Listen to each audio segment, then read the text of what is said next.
नमस्कार, आप जुड़ चुके हैं जम्मू परिवर्तन के साथ और मैं हूं आपके साथ रूपाली शर्मा।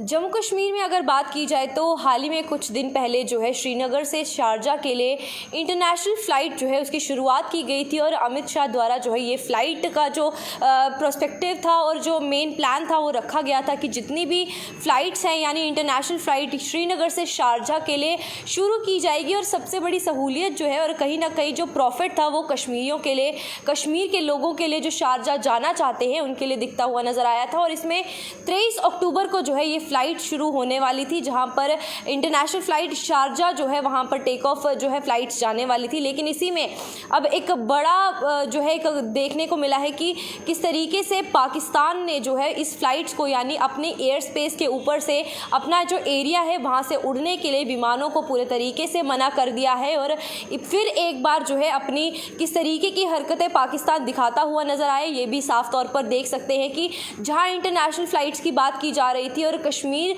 के जितने भी लोग थे जो शारजा जाना चाहते थे और कहीं ना कहीं उनके लिए एक फ़ायदेमंद बात थी, इसी में जहाँ पाकिस्तान ने साफ तौर पर मनाही कर दी है कि विमान जो है उनकी एयर स्पेस के ऊपर से नहीं जाएंगे। और जहाँ 23 अक्टूबर को ये फ़्लाइट शुरुआत की गई थी अब रोक दी गई है। लेकिन इसी में अब ना ही सिर्फ पाकिस्तान को अगर बात की जाती है बल्कि रूट जो है इन फ़्लाइट्स का चेंज कर दिया गया है। जहाँ पहले पाकिस्तान की एयर स्पेस से जाती थी अब इनका रूट बदल कर जो है उदयपुर कर दिया है, जो अहमदाबाद और ओमान से होकर अब शारजा जाएगी। जहां पहले 3 घंटे का सफ़र था अब 1.5 घंटे का और सफ़र जो है बढ़ जाएगा। और इसी के साथ साथ अगर बात करते हैं किराए का तो जहां पहले 12 से 15 हज़ार जो है एक साइड का रखा गया था अब उसमें भी जाहिर सी बात है जो बढ़ोतरी दिखती हुई नज़र आएगी। लेकिन इसी में कहीं ना कहीं एक बात जो देखने को मिलती है कि फिर से पड़ोसी मुल्क होने के बावजूद पाकिस्तान किस तरीके की हरकतें जो है भारत के साथ करता हुआ नज़र आ रहा है। जहाँ पर अमित शाह द्वारा ये इंटरनेशनल फ़्लाइट शुरू की गई थी और कश्मीर के ही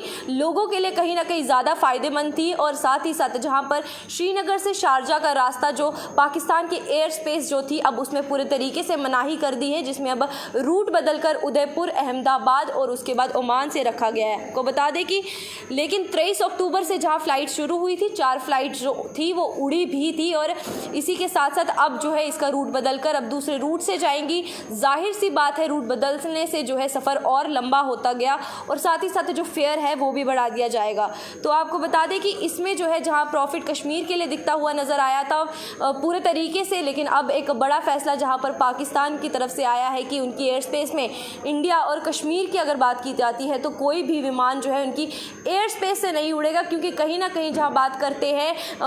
अगर एक डॉक्यूमेंटेशन की बात करते हैं या किसी तरीके का एक जो प्लान साइन किया गया था या एक डील साइन की गई थी दुबई और साथ ही साथ भारत के बीच में, इसमें कहीं ना कहीं एक पाकिस्तान की तरफ से जो है नाराज़गी दिखती हुई नज़र आई थी। क्योंकि जो साफ तौर पर डील थी वो सीधे सीधे जो है भारत और दुबई के बीच में हुई थी, जिसमें पाकिस्तान ने अपनी बात आगे रख के अपने एयर स्पेस से कश्मीर से एक भी विमान जो है शारजा की तरफ नहीं जाएगा, ये बड़ा फैसला अब ले लिया है। लेकिन इसी में भारत ने जो है अपना रूट बदल लिया है, जितने भी विमान जाएंगे सारे उदयपुर से, अहमदाबाद से और उसके बाद ओमान से होकर शारजा के लिए पहुंचेंगे। सफ़र लंबा हो चुका है और जाहिर सी बात है प्राइजेस जो है फेयर की अगर बात करते हैं किराया भी जो है उसमें बढ़ोतरी दिखती हुई नज़र आएगी। तो ये एक बड़ा फैसला और एक बड़ा अपडेट जो था निकल कर सामने आ रहा था कि किस तरीके से पाकिस्तान ने एक बार फिर से अपनी हरकत दिखाकर और भारत के साथ किस तरीके के उनके संबंध हैं ये दिखाकर मनाही कर कर कि उनके एयर स्पेस से विमान भारत का कोई भी नहीं उड़ेगा। जाहिर सी बात है अपना पड़ोसी मुल्क होने का